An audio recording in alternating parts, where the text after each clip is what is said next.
कभी कभी होती है। मैं बुद्ध की मजबूरी सोच के परेशान होता हूँ कई बार, और फिर मैं सोचता हूँ कि काश ये यशोधरा जैसा व्यक्तित्व सबका होता। बुद्ध की रियल कहानी क्या है शायद किसी को नहीं पता। मैं जिस कहानी की बात कर रहा हूँ, मैथिली शरण गुप्त नाम के एक बड़े प्रसिद्ध कवि ने यशोधरा नाम की पुस्तक में वो कहानी लिखी है, भूमिका में जिक्र किया। बुद्ध बचपन से ही थोड़े से वैरागी किस्म के व्यक्ति थे। उनकी कुंडली देख के एक ज्योतिषी ने बताया भी था। माता पिता बहुत परेशान थे। शुद्धोदन उनके पिता का नाम था। माता पिता ने बहुत कोशिश की कि इस बच्चे का मन विरक्त ना हो। अच्छा महल बनवाया, सारी सुविधाएं दी। जैसे ही बुद्ध थोड़े से किशोरावस्था में आए, उस समय की दुनिया की सबसे खूबसूरत महिला से, लड़की से, यशोधरा से उसकी शादी करवा दी। यशोधरा के पिता ने काफ़ी एग्जाम लिए बुद्ध जी के, वो सारे एग्जाम में पास हुए तब जाकर शादी हुई, ऐसे नहीं हुई। शादी हुई तो बुद्ध भी ठीक था, रमे रहे उस जीवन में। बेटा हुआ उनका राहुल। अब बुद्ध की विरक्ति का भाव बढ़ता जा रहा था। 29 साल की उम्र के आसपास ऐसा हुआ कि उन्होंने एक मृत व्यक्ति को देख लिया, एक बूढ़े को देखा, एक भिखारी को देखा, एक बीमार को देखा। विरक्त हो गए और उनका मन हुआ घर छोड़ दूं, ज्ञान की खोज में चला जाऊं। अब ज्ञान की खोज में जाएं, उनको पता है कि भाई मेरी पत्नी भी है, मेरा बेटा भी है, राज्य भी है, कैसे छोड़ दूं? छोड़ना जरूरी है। अंदर की आवाज है कि छोड़ो, तुम इस चीज के नहीं बने हो, तुम्हारा स्वधर्म कुछ और है। बाहर की जिम्मेदारी है कि छोड़ नहीं सकते। मैं अनुमान करता हूं कि बुद्ध ने शायद अपने पिताजी से कहा हो कभी कि पिताजी मैं बहुत परेशान हूं, छोड़ना चाहता हूं। तो पिता ने समझा बुझा के मना किया होगा कि बेटा शोभा नहीं देता, ऐसा मत करो। हो सकता है पत्नी से भी बात की हो।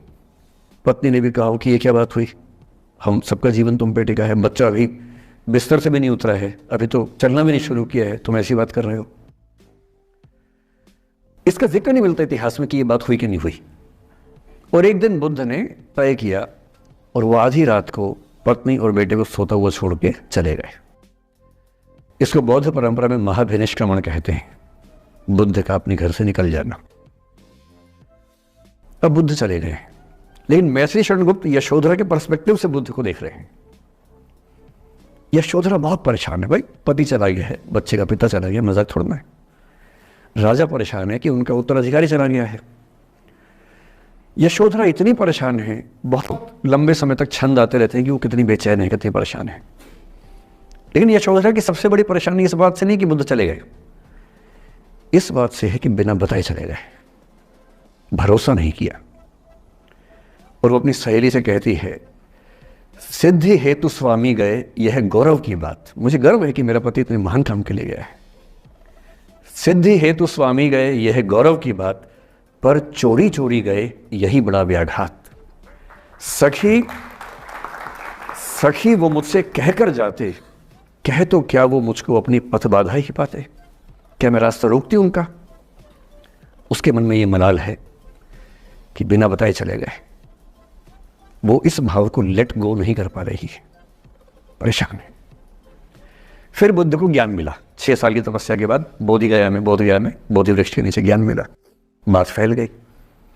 जो 5 शिष्य बुद्ध को छोड़ के भाग गए थे उनके बुरे वक्त में, उन्हीं 5 को बुद्ध ने सबसे पहले ज्ञान दिया सारनाथ में, जिसको धर्म चक्रावर्तन कहते हैं। बुद्ध की ख्याति बढ़ने लगी। शुद्धोदन ने बुद्ध के पास, अपने बेटे के पास कई लोगों को भेजा ये कहने के लिए कि भाई यहां भी तो आओ, हमसे भी तो मिलो।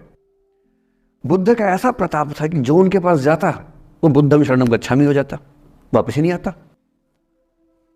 तो फिर शुद्धोदन ने बुद्ध के बचपन के एक दोस्त को ये कह के भेजा, भैया मैं जानता हूं तुम वापस नहीं आओगे, पर प्रभावित होने से पहले बोल देना कि पापा याद कर रहे थे। तो वो गया, उससे वायदा निभाया, हो तो गया, बुद्ध के संग में दीक्षित हो गया, पर वायदा निभा दिया। तो बुद्ध ने कहा जरूर जाऊंगा, पिताजी की आज्ञा है तो जाऊंगा ही जाऊंगा।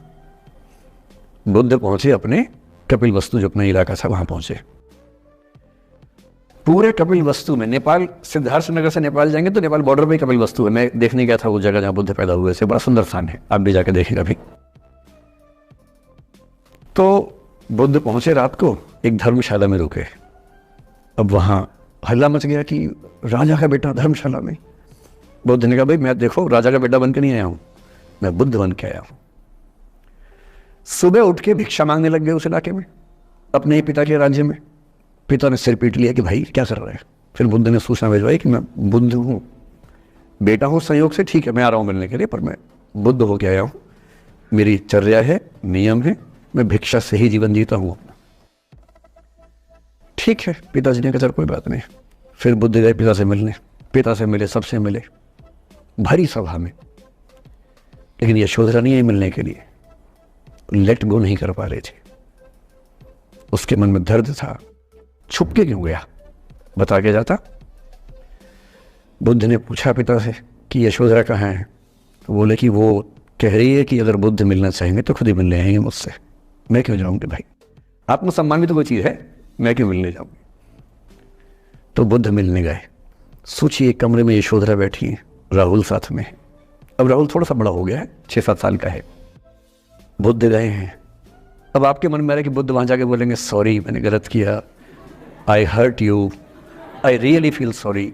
बुद्ध है वो बुद्ध, वहां जाके क्या बोल रहे पता है, भिक्षाम देहि, भिक्षा दो।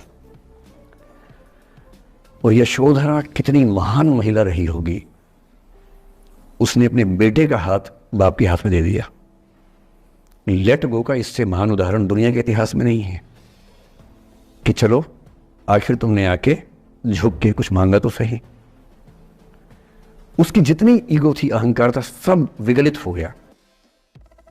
और जो औरत परेशान थी कि मुझसे बिना बताया गया, उसने अपने बेटे को दे दिया कि इसको लेके जाओ, क्योंकि मैं जानती हूं कि तुम महान काम कर रहे हो, और तुम महान काम कर रहे हो तो मैं क्यों बीच में आऊंगी भाई, मेरा पति महान काम कर रहा है तो मुझे खुशी होनी चाहिए, और तुम्हारी उस खुशी में मैं क्यों पीछे हटूं। बस मुझे भरोसे में लेके जाते तो और खुश होती।